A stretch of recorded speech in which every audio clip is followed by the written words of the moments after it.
नमस्कार, मैं हूं अब्बास अली रिजवी और आप देख रहे हैं बांसवाड़ा डूंगरपुर न्यूज। बांसवाड़ा, डूंगरपुर और प्रतापगढ़ जिले के साथ साथ प्रदेश और देश से जुड़ी बड़ी खबरें देखने के लिए हमारा चैनल सब्सक्राइब करें और बेल आइकन जरूर दबाएं। आइए खबरों का सिलसिला शुरू करने से पहले एक बार नजर डालते हैं अभी तक की टॉप हेडलाइंस पर।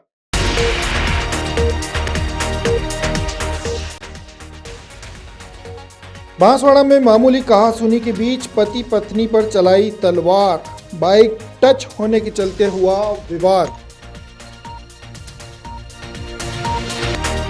बांसवाड़ा सांसद राजकुमार रोत ने केंद्र सरकार पर लगाए गंभीर आरोप, बोले वक्फ बिल पास होने वाले 2 अप्रैल को याद किया जाएगा काले दिन के रूप में।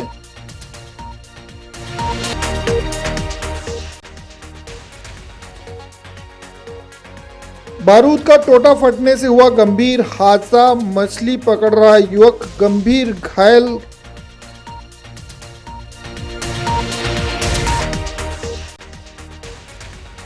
और अवैध अफीम की तस्करी कर रहे 2 आरोपी गिरफ्तार, 1 किलो 15 ग्राम अफीम और बाइक जब्त। आइए बुलेटिन की शुरुआत करते हैं और सबसे पहले नजर डालते हैं इस समय की बड़ी खबर पर। बांसवाड़ा में गुरुवार को एक दर्दनाक हादसा हुआ है। जिले के घाटोल थाना क्षेत्र स्थित कड़वा गांव में बारूद का टोटा फटने से एक युवक गंभीर रूप से घायल हुआ है। घटना के बाद आसपास के लोगों ने उसे जिला अस्पताल पहुंचाया, जहां उसका इलाज किया जा रहा है। घायल युवक की हालत नाजुक बताई जा रही है। बांसवाड़ा जिले के घाटोल थाना क्षेत्र स्थित कड़वा गांव में एक दर्दनाक हादसा पेश आया है। मछली मारने के लिए इस्तेमाल किए जाने वाले बारूद से बना हुआ टोटा में अचानक विस्फोट होने के चलते एक युवक गंभीर रूप से घायल हुआ है। घायल युवक की पहचान गट्टू लाल के रूप में हुई है, जिसे गंभीर हालत में जिला अस्पताल लाया गया है, जहां उसका उपचार चल रहा है। घटना उस समय की जब गट्टू लाल मछली मारने के लिए बारूद का इस्तेमाल कर रहा था, लेकिन बारूद से बना हुआ ये टोटा अचानक फट गया, जिसके चलते गट्टू लाल के हाथ और शरीर के अन्य हिस्से बुरी तरह झुलस गए। घटना के बाद स्थानीय लोगों ने घायल युवक को 108 एम्बुलेंस की मदद से जिला अस्पताल पहुंचाया, जहां गट्टू लाल का उपचार किया जा रहा है। जिला अस्पताल के ट्रॉमा वार्ड में उसका उपचार चल रहा है। घायल युवक की हालत गंभीर बताई जा रही है। डॉक्टरों की टीम उसकी देखभाल कर रही है और उसके स्वास्थ्य की लगातार परिजन जानकारी ले रहे हैं। बांसवाड़ा के अर्थुना में मामूली बात को लेकर शुरू हुई कहासुनी के बीच तलवारों से हमला करते हुए एक पति पत्नी को गंभीर रूप से घायल कर देने का मामला सामने आया है। बताया जा रहा है शराब के नशे में घर पहुंचे इस युवक ने मामूली बातचीत पर झगड़ा करते हुए पहले एक युवक के हाथ में तलवार मारी और उसके बाद बीच बचाव करने आई युवक की पत्नी के सर पे भी तलवार से वार कर दिया। दोनों के घायल होने के बाद इन्हें अस्पताल लाया गया, जहां इनका इलाज चल रहा है। बांसवाड़ा के अर्थुना में मामूली कहासुनी के बीच तलवार से हमला करने का मामला सामने आया है। बताया जा रहा है एक युवक और एक महिला इस वारदात के दौरान गंभीर रूप से घायल हुई है। युवक के हाथ में तलवार से घाव हुआ है, जबकि महिला के सिर में तलवार मारने से चोट पहुंची है। दोनों घायलों को 108 एम्बुलेंस के जरिए अस्पताल लाया गया है। बांसवाड़ा के अर्थुना थाना के केसरपुरा गांव की एक घटना बताई जा रही है। बताया जा रहा है घटना से एक दिन पहले गाड़ी अड़ने की बात पर दोनों के बीच में विवाद शुरू हुआ था। दोनों के बीच बातचीत के बाद मसला सुलझा भी लिया गया, लेकिन दूसरे दिन फिर यह युवक इस पीड़ित पति पत्नी के पास पहुंचा और झगड़ा करते हुए पहले लठ चलाया और उसके बाद तलवार से हमला कर दिया। तलवार चलाने के दौरान एक युवक के हाथ में चोट आई और इसे बीच बचाव कर रही इसकी पत्नी के सर में भी तलवार से घाव आए। दोनों को गंभीर हालत में अस्पताल में भर्ती कराया गया है, जहां इलाज किया जा रहा है। पुलिस ने इस मामले को दर्ज करने के बाद तफ्तीश शुरू करते हुए आरोपी की तलाश शुरू कर दी है। 29 तारीख को तो गणेश जी वाटबंज का वहाँ नोतरा था, बराबर। 30 तारीख को वो नोतरा रख चुक गया था, रख के वापिस आ रहा था। कौन आ रहा था? ईश्वर। ये लगा तलवार लगी वो ईश्वर लाल ही। ईश्वर और कौन था? ईश्वर और मेरे भाभी। हाँ। हाँ, तो इसको यूँ बोला कि तू गाड़ी साइड में रख। पुलिया पे खड़ा था। कौन खड़ा था? ये कैलाश। पहला दारू की दारू पी के। तो इसको यूँ बोला कि तू साइड में रह यूँ, तो साइड में रह के यूँ करके यूँ बोला कि तू मेरे को गाड़ी क्यों हटाई यूँ करके इसके साथ लड़ाई की और फिर लड़ाई करते हुए मैं घर पे गया। तो मेरे भाभी ने इसको बोला कि तू घर पे क्यों आया, मारने के लिए क्यों आया यूँ करके मेरे भाभी ने इसको साथ ऐसा बोला तो वापस चला गया। और दूसरे दिन शराब पी के वापस आया, महिपाल के वहाँ से तलवार ली और हीरा के घर पे गया और वापस आके फिर इसको मारा आई। तलवार किसको लगी? ईश्वर लाल को और प्रमिला मेरे भाभी को। भाई वो आपके क्या लगते हैं? मेरा भाई और भाभी। भाभी। हाँ। तो भाई को कहाँ पर तलवार लगी? हाथ पे। हाथ पे। और भाभी के? भाभी को सिर पे। किस जगह की घटना है ये? केसरपुरा। केसरपुरा। अर्जुना केसरपुरा। हाँ सर। पुलिस थाना कौन सा लगता है? अर्जुना। भारत आदिवासी पार्टी के सांसद राजकुमार रोत ने वक्फ बिल का विरोध करते हुए इसको काला दिन बताया। उन्होंने केंद्र सरकार को आड़े हाथों लेते हुए कहा है कि देश में नफरत के बीज बोए जा रहे हैं। उन्होंने कहा 2 अप्रैल का दिन आने वाले समय में काले दिन के रूप में याद किया जाएगा। उन्होंने बताया कि वक्फ बिल को लेकर सदन में जो चर्चा हुई है उसमें भारत आदिवासी पार्टी ने इस बिल का पुरजोर विरोध किया है और इस बिल को एक समुदाय विशेष को प्रताड़ित करने और उसका दमन करने के लिए लाया जाने वाला बिल बताते हुए इसका विरोध किया है।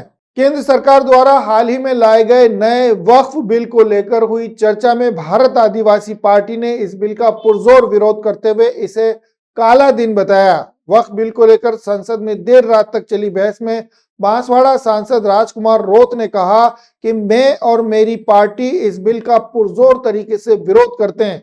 उन्होंने बताया कि आज यानी 2 अप्रैल को इतिहास में इस दिन को विशेष रूप से याद रखा जाएगा।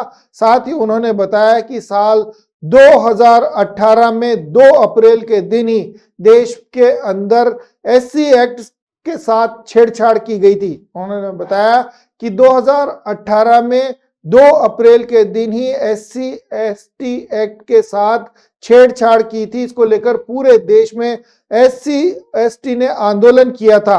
उस दिन को भी लोग आज तक याद करते हैं। वहीं इस 2 अप्रैल को मुस्लिम और अल्पसंख्यक समुदाय के लिए काला दिवस बताते हुए उन्होंने कहा कि आने वाले समय में ये दिन विशेष रूप से काले दिन के रूप में याद रखा जाएगा। उन्होंने बताया कि ये देश विविधताओं का देश है। अनेकता में एकता के बावजूद एक मजबूत राष्ट्र के रूप में भारत जाना जाता है, लेकिन आज भारत देश में वक्फ बिल लाकर औरंगजेब, हिजाब, मंदिर, मुस्लिम, हिंदू और मुस्लिम के साथ साथ मंदिर मस्जिद करके नफरत के बीज बोए जा रहे हैं। इसके साथ देश को कमजोर करने का काम किया जा रहा है। आज मुस्लिम को टारगेट किया जा रहा है, कल आदिवासी, दलित, ईसाई, गरीब हिंदू को भी उनकी धार्मिक जो संपत्तियां है उनको हड़पने का काम किया जा रहा है। भाजपा की सरकार जब झारखंड में सरकार थी, आपने वक्फ की तर्ज पे ही आदिवासी दलितों के जो पूजा स्थल थे उनकी जमीन को लैंड बैंक के रूप में उपयोग करने का जो काम किया था और आदिवासी समुदाय ने उसका विरोध किया था। राजकुमार रोत ने कहा कि हमारे देश के अंदर एक वक्त हुआ करता था जब मुस्लिम धर्म के त्योहार आते थे तो हिंदू धर्म सहित अन्य सभी धर्म के लोग मिलकर खुशियां मनाते थे। हिंदू धर्म के त्योहार आते थे तो मुस्लिम भी खुशियां मनाते थे। लेकिन आज वो दौर आ गया है कि घर के अंदर आइसोलेट करने जैसी बातें की जा रही हैं। एक धर्म से दूसरे धर्म की रक्षा करने के लिए पुलिस का जाब्ता लगाना पड़ रहा है। ऐसा माहौल बनाया जा रहा है जिससे देश में रहने वाला हर धर्म का व्यक्ति एक दूसरे से नफरत करने को आमादा है। बहरहाल उन्होंने बताया कि ये देश के लिए घातक साबित होगा। अगर इस तरह की कार्रवाइयों को लगातार जारी किया गया तो ये देश को नुकसान पहुंचाने वाला काम साबित हो सकता है। एक तरफ जब हिंदू धर्म के त्योहार आते थे तो मुस्लिम खुशियां मनाते था और मुस्लिम धर्म के त्योहार आते थे तो हिंदू धर्म के लोग ये खुशियां मनाते थे सब मिलकर करेंगे। लेकिन आज वो दौर आ गया है कि घर के अंदर आइसोलेट करने की बात होती है, पुलिस जाब्ता लगाना पड़ता है। इस तरह का जो माहौल है हमारे देश के लिए घातक रहेगा।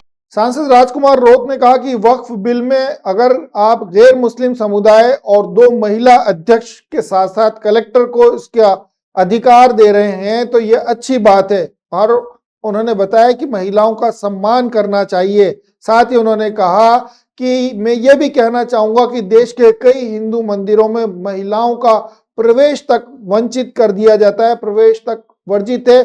ऐसे में महिलाओं को मंदिरों में जाने से रोका जाता है, लेकिन मस्जिदों के बोर्ड में महिलाओं को सम्मिलित करके आखिर सरकार क्या साबित करना चाहती है, ये आम आदमी को खुद समझना पड़ेगा। आइए नजर डालते हैं अगली खबर पर। केंद्र के वक्फ बिल को लेकर भाजपा ने इसका समर्थन करते हुए कहा है कि वक्फ संशोधन कानून के लोकसभा में पारित होने के बाद अब अनुसूचित जनजाति क्षेत्र के लोग अपनी जमीनों को सुरक्षित रख पाएंगे। एसटी/एससी नेताओं के नए कानून बनाने पर आभार व्यक्त किया गया है। इस कानून को बनने से अनुसूची 5 और अनुसूची 6 के तहत आदिवासी क्षेत्र की जमीनों पर अब वक्फ बोर्ड कब्जा नहीं कर पाएगा। ये कहना है भाजपा और भाजपा से जुड़े अन्य पार्टी के लोगों का। उन्होंने कहा कि आदिवासियों की जमीन का अधिकार अब कलेक्टर, राज्यपाल और राष्ट्रपति के पास रहेगा। जिले में आदिवासी की जमीनों पर वक्फ के कब्जे हटाने का अधिकार भी अब इन्हीं लोगों के पास होगा। इसको लेकर उन्होंने खुशी भी जाहिर की है। केंद्र सरकार की ओर से लाए गए नए वक्फ संशोधन कानून को लोकसभा में ध्वनि मत से पारित होने के बाद जिले के जनजाति वर्ग के भाजपा नेताओं ने इसको लेकर खुशी व्यक्त की है। प्रेस वार्ता करते हुए सभापति अमृत कलासुआ ने बताया कि भारतीय कानून में आदिवासी क्षेत्र के जमीनों का अधिकार सिर्फ जनजाति वर्ग को दे रखा है। इसके बावजूद कांग्रेस की सरकार ने 2013 में वक्फ कानून लाकर आदिवासी की जमीनों को कब्जा करने की छूट दे दी थी। इसी का परिणाम है कि जिले में कई आदिवासियों की जमीन पर वक्फ ने कब्जा कर रखा है। उन्होंने बताया कि संशोधित कानून को लाकर वक्फ के अतिक्रमण को हटाने का अधिकार आदिवासियों को दिया गया है। उन्होंने बताया कि कलेक्टर, राज्यपाल और राष्ट्रपति तक जाकर उनकी जमीनों को अब सुरक्षित करने का अधिकार उन्हें मिल गया है। साथ ही उन्होंने बताया कि शहर के पुराने बस स्टैंड पर करोड़ों रुपए की जो वक्फ संपत्ति उसकी जांच कराई जाएगी। महत्वपूर्ण विषय पिछले कई दिनों से चल रहा है और उसका कल पटाखेस भी हुआ। लोकसभा में वो बिल पारित करने हेतु रखा गया है। इस बिल के बारे में विपक्ष के लोगों में काफ़ी भ्रांतियाँ फैला रखी है। हमें भी पार्टी की ओर से निर्देश मिले हैं, क्योंकि हम जनजाति क्षेत्र में रहते हैं और इस विषय को लेकर के हमें प्रेस कॉन्फ्रेंस करनी है। इसके माध्यम से ये बताना है कि इस क्षेत्र में भी वक्फ बोर्ड नाम की संस्था जो केवल ज़मीनें हड़पने का कार्य करती है वो भी सक्रिय है। डीएम साहब से भी जस्ट थोड़ी समय पहले बात हुई। ऐसी 5-7 संपत्तियां हैं जिसका वक्फ बोर्ड ने कब्जा कर रखा है, जबकि भारतीय संविधान के अनुसार अनुसूची 5 और 6 ट्राइब एरिया में किसी भी प्रकार की ज़मीन का किसी को हस्तांतरण नहीं किया जा सकता। आदिवासियों की सांस्कृतिक, सामाजिक, आर्थिक सुरक्षा को सुनिश्चित करने के लिए शेड्यूल 5 पावर में है और उसके अंदर इतनी मजबूती से है कि यहाँ के विधायक और एमपी और जिला कलेक्टर को भी पावर उससे कम कर रखे, क्योंकि शेड्यूल 5 के अंदर यह है कि किसी भी स्थिति में आदिवासियों की सांस्कृतिक, आर्थिक और सामाजिक हानि नहीं होनी चाहिए। लेकिन वक्फ बोर्ड ऐसी चीज़ है जो उंगली रख देता है वो उसकी हो जाती है। हमारे किरण जी रिज्जू उनके सारे वक्तव्यों का समर्थन करते हैं। उन्होंने कहा कि आदिवासी क्षेत्र में किसी भी प्रकार की वक्फ से संबंधित कोई गतिविधियां नहीं होनी चाहिए। जब शेड्यूल 5 यहाँ पे लागू है, हम कोई भी जनरल कास्ट का आदमी इस जमीन को खरीद नहीं सकता जब तक उसका परिवर्तन नहीं किया जाए, वो चल संपत्ति अचल संपत्ति में नहीं परिवर्तित हो तब तक नहीं किया जा सकता। लेकिन ये उस कानून से भी ऊपर है, तो हम सब उसका विरोध करते हैं और अगर इस प्रकार की कई गतिविधियां है तो स्टॉप की जाए और है अधिग्रहण तो उसको वापस सौंपी जाए। आगे की कार्रवाई बंशीलाल जी। भाजपा विधायक प्रत्याशी बंशीलाल कटारा ने बताया कि अनुसूचित क्षेत्र में 1965 से सर्कुलर में कई खसरे आदिवासियों के नाम थे। साथ ही सांसद राजकुमार रोत के बारे में बोलते हुए उन्होंने कहा कि वे आदिवासियों की सुरक्षा की बात करते हैं, उनके वोटों की राजनीति करते हैं, लेकिन आदिवासियों की जमीन पर कब्जा करने वाले बिल का समर्थन कर रहे हैं और जो नया वक्फ बिल कानून लाया गया है उसका विरोध कर रहे हैं। आखिर वो साबित क्या करना चाहते हैं? इसकी जमीनों का अधिग्रहण किया है। डूंगरपुर में भी ऐसी प्रॉपर्टियां हैं, आप चाहे सड़क पे, आप चाहे पहाड़ी पे जाके अपनी प्रॉपर्टी दर्शाते हैं, ना कोई आपका लीगल डॉक्यूमेंटेशन है, ना आपके पास में कोई पत्राचार है। कल ही इनके ओवैसी जी बोले कि ऐसे मुसलमान हैं जिन मुस्लिमों के पास में कागज नहीं है, करोड़ों का नुकसान हो जाएगा। भाई भारत के अंदर भारत के संविधान से देश चलता है, अगर आपके पास कागज नहीं है तो आप इसकी वक्फ की प्रॉपर्टी घोषित कैसे कर सकते हैं। आप सभी पत्रकार बंधुओं के माध्यम से यह संदेश केंद्र सरकार और राज्य सरकार को धन्यवाद के रूप में आज हम एकत्रित आए हैं और यही विषय था। आइए नजर डालते हैं डूंगरपुर से जुड़ी एक और खबर पर। डूंगरपुर की सागवाड़ा थाना पुलिस ने बड़ी कार्रवाई करते हुए कोपड़ा मोड़ पर एक नाकेबंदी के दौरान 1 किलो 15 ग्राम अफीम जब्त करते हुए 2 अफीम तस्करों को गिरफ्तार किया है। पुलिस ने आरोपियों से जब्त अफीम अपने कब्जे में ले लिए। आरोपियों से पूछताछ करते हुए मामले की तफ्तीश की जा रही है। डूंगरपुर एसपी मोनिका सेन के निर्देश पर चल रहे अवैध मादक पदार्थों की तस्करी के खिलाफ अभियान के तहत कार्रवाई करते हुए सागवाड़ा थाना अधिकारी मदन लाल और उनकी टीम ने सागवाड़ा सरोदा मार्ग पर नाकेबंदी की थी। इसी दौरान सरोदा की तरफ से आ रही एक बाइक को रोककर उससे पूछताछ की गई थी। पुलिस को देखकर यह बाइक सवार भागने लगे। ऐसे में उनका पीछा करके इन दोनों बाइक सवारों को पकड़ा गया और जब उनकी तलाशी ली गई तो उनके पास से अफीम बरामद हुई। आरोपियों की पहचान प्रतापगढ़ निवासी हीरा लाल पुत्र दनगा बरोड़ और दिनेश पुत्र गौतम बरगोट के रूप में हुई है। पुलिस ने दोनों के खिलाफ एनडीपीएस एक्ट के तहत मामला दर्ज किया है। अफीम के साथ तस्करी में प्रयुक्त की गई बाइक भी जब्त कर ली गई है। पुलिस आरोपियों से पूछताछ करते हुए मामले की जांच कर रही है। श्रीमान जिला पुलिस अधीक्षक महोदय श्रीमती मोनिका सेन मैम द्वारा जिले में अवैध मादक पदार्थ की रोकथाम हेतु अभियान चला रखा है, जिसकी पालना में थाना सागवाड़ा द्वारा एक टीम गठन किया गया। उस टीम द्वारा कोपड़ा मोड़ सागवाड़ा पहुंच नाकाबंदी शुरू की गई। दौरान नाकाबंदी सरोदा की तरफ से एक पल्सर पावर बाइक बिना नंबरी जिस पर 2 व्यक्ति सवार थे आ रहे थे, जो कि पुलिस जाब्ता को देखकर पुनः मुड़कर भागने लगे, जिस पर टीम द्वारा पीछा कर उन्हें रोक डिटेन कर नाम पता पूछा तो एक ने हीरालाल और दूसरे ने दिनेश मीणा निवासी देवला थाना पारसोला जिला प्रतापगढ़ होना बताया। जिनकी तलाशी ली गई तो उनके कब्जे से अफीम की एक थैली मिली, जिस बाबत वैध लाइसेंस है तो पूछा गया तो हर दोनों ने किसी प्रकार का लाइसेंस नहीं होना बताया, जो कि एनडीपीएस की अपराध की श्रेणी में आने से हर दोनों को गिरफ्तार किया गया। अफीम का तोल किया गया तो लगभग 1 किलो अवैध अफीम पाई गई, अफीम जब्त की गई तथा घटना में प्रयुक्त पावर बाइक जब्त की गई।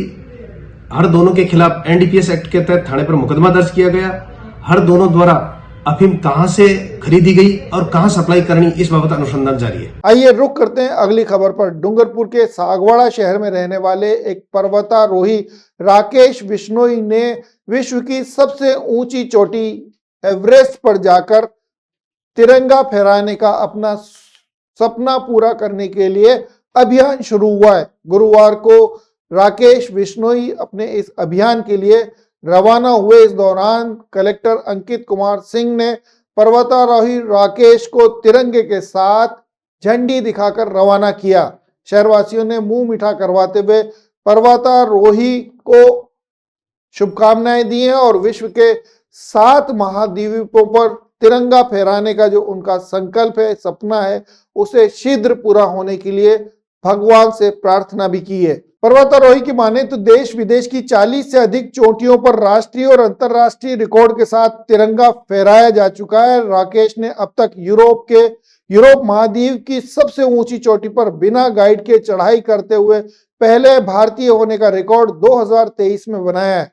इसके अलावा अफ्रीका महाद्वीप में सबसे ऊंची चोटी पर दुनिया का सबसे लंबा यानी 510 फीट का तिरंगा फहराने का खिताब भी उनके नाम है। आपको बता दें, दुनिया की सबसे ऊंची चोटी माउंट एवरेस्ट पर तिरंगा फहराने का उनका सपना है। साथ ही दुनिया की चौथी सबसे ऊंची चोटी माउंट लेहोत्से पर रिकॉर्ड समय में तिरंगा फहराकर सबसे तेज 8000 मीटर की ऊंची चोटियों पर तिरंगा फहराने वाले भारतीय का रिकॉर्ड बनाने की ओर भी वो अग्रसर हैं। आइए नजर डालते हैं इस बुलेटिन की अगली खबर पर। महाराष्ट्र विधानसभा अध्यक्ष ने त्रिपुरा सुंदरी पहुंचकर पूजा अर्चना की है। महाराष्ट्र की कुलाबा विधानसभा आमदर और महाराष्ट्र सरकार के विधानसभा अध्यक्ष राहुल नार्वेकर गुरुवार को त्रिपुरा सिंदरी हेलीपैड पर पहुंचे। वे अहमदाबाद से हेलीकॉप्टर के जरिए रवाना हुए थे और त्रिपुरा सिंदरी स्थित एक हेलीपैड पर उनका हेलीकॉप्टर लैंड किया। इसके बाद उन्होंने मंदिर पहुंचकर पंडित निकुंज मोहन आचार्य की सानिध्य में विधि विधान के साथ पूजा अर्चना करते हुए प्रदेश और देश में सुख समृद्धि की कामना की। महाराष्ट्र सरकार में विधानसभा अध्यक्ष राहुल नार्वेकर ने गुरुवार को बांसवाड़ा के त्रिपुरा सुंदरी मंदिर पहुंचकर पूजा अर्चना की है। उनके साथ भाजपा कुलाबा विधानसभा के महामंत्री गजानंद मेहता भी मौजूद थे। उन्होंने बताया कि नार्वेकर के चुनाव से पहले मंदिर में दर्शन करने का संकल्प लिया था। इस अवसर पर समाज सेवी पुंजीलाल गायरी और भाजपा कार्यकर्ताओं ने उनका स्वागत किया। उपखंड अधिकारी रजनी मालीवाड़ और अन्य प्रशासनिक अधिकारी भी इस दौरान वहां मौजूद थे। मंदिर दर्शन के बाद नार्वेकर ने कहा कि मां त्रिपुरा सुंदरी के दर्शन से उन्हें समाधान मिला है और उन्होंने सभी के सुखी जीवन की कामना यहां पूजा अर्चना करने के बाद की है। आइए चलते चलते एक बार फिर नजर डालते हैं अभी तक की टॉप हेडलाइंस पर।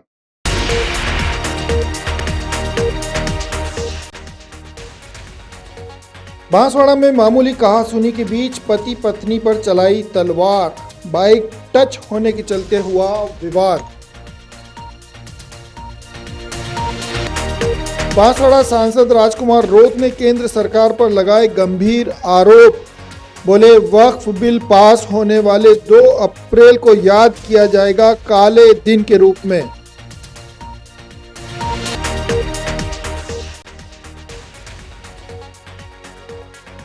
बारूद का टोटा फटने से हुआ गंभीर हादसा, मछली पकड़ रहा युवक गंभीर घायल।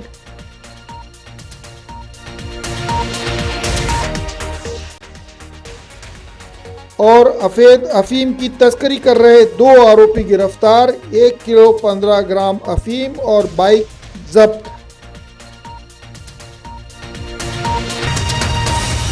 तो ये थी बांसवाड़ा डूंगरपुर न्यूज की बड़ी खबरें। बांसवाड़ा संभाग से जुड़ी ताज़ा तरीन खबरें देखने के लिए हमारा चैनल सब्सक्राइब करें और बेल आइकन जरूर दबाएं। दीजिए इजाजत पूरी टीम को और देखते रहिए बांसवाड़ा डूंगरपुर न्यूज। नमस्कार।